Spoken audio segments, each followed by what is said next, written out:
I'll start things off again with another round of This Month in Nerdery.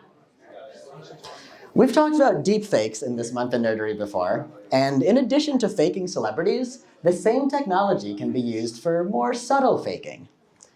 NVIDIA just released a feature that will allow users to look like they're paying attention during Zoom meetings by only faking their eyes to always be looking at the camera, even when they're distracted by other more important things. And let me tell you, Steve Buscemi is absolutely thrilled about it.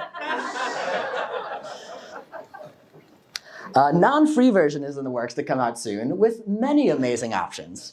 For example, not having it on all the time, so you look like you're just staring at the camera like an absolute psychopath. And a setting for women to correct other people's eyes, so you can pretend your coworkers are actually professional. In gaming news, Wizards of the Coast, the company behind Dungeons & Dragons, released a new version of their open gaming license. The new version would allow the company to profit off of content creators without actually paying them, some of whom make this D&D content for their full-time jobs. Wizards rolled a nat 1 for their charisma check on this decision. That forced them to take 12d6 PR damage and be knocked prone. In the end, after multiple iterations and lots of complaints, they ended up just going back to the original OGL. So much like fixing Sonic, just whining about things on the internet actually solved a pretty big problem. Maybe with enough complaints, we can also get Nintendo to correct just completely nerfing Mario's ass.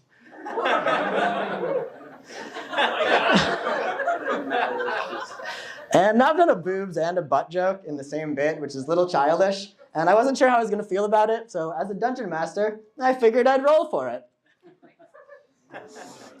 Turns out, I don't care.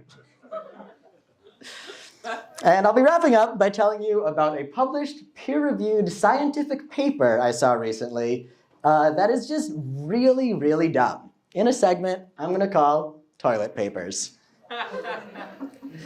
Coming out of Trinity College, a group of researchers did an experiment where they showed when people are bored, they go on social media. And if you restrict their social media, they'll do something else.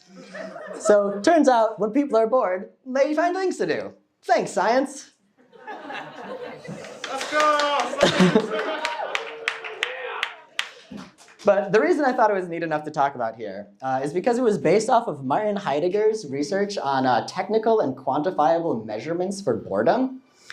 He proposed the categories of superficial boredom, which is like where you're waiting for a train, and profound boredom, where you're stuck in solitude for long periods of time. And the research was trying to show that if you bust out Instagram during superficial boredom, you will never ascend to profound boredom, where you might actually do that thing. You know what I'm talking about.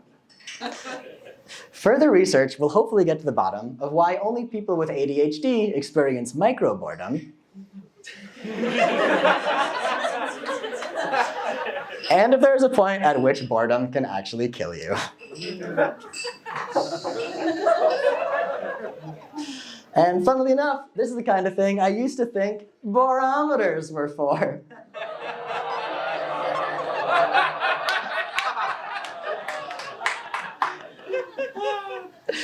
All right, but now on to the main event. Please give a warm welcome to Drew.